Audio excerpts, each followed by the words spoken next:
All right, we all know the back needs to feel its best when it comes into going into a workout. And I'm going to go through two different scenarios that we can do more throughout our day, but also first thing in the morning or after a workout to ensure our back feels its best. I call this chair yoga. We all know when we're in parts of the yoga that downwards dog, upwards dog, all those named exercises are a thing, but how about cat-cow? And this is what we're going to do when it comes to sitting into a chair. All I'm going to have anyone do is sit down in their chair and have their knees in front, or hands in front of their knees. Once they're here, round your back out like we're doing the cow or cat part of cat-cow.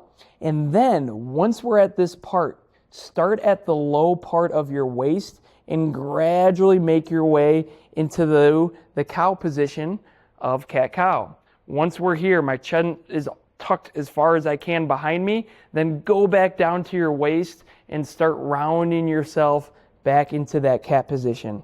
Once you max it out, your spine is shaped like a C.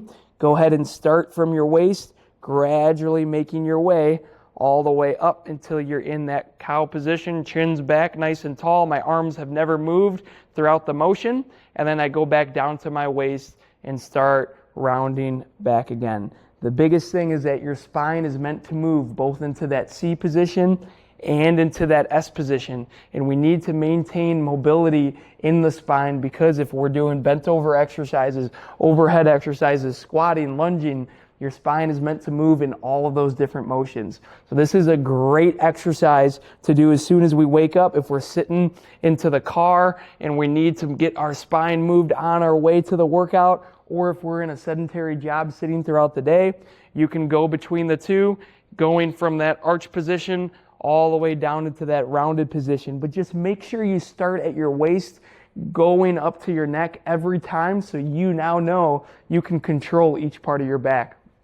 The only other scenario that I'm going to have us go through when it comes to our spine is anytime that we're home and we're on our phone.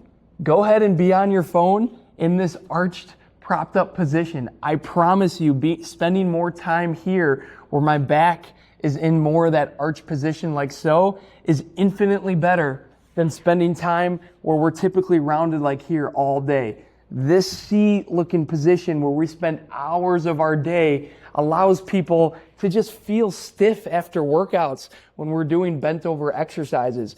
And the easiest way to make that fix is just spend more time, even when it's something simple as being on emails, doing text messages in this arch position where we're not really exercising, but we're spending more time here. And you'll notice how now that rounded to arch position will now feel comfortable in both ends of the spectrum because we're spending an equal amount of time in both the arched and rounded position. Your spine is meant to move. There's not one position that's safer than the other, but we need equal and opposite motion of our spine so it feels its best when we're working out or during the day.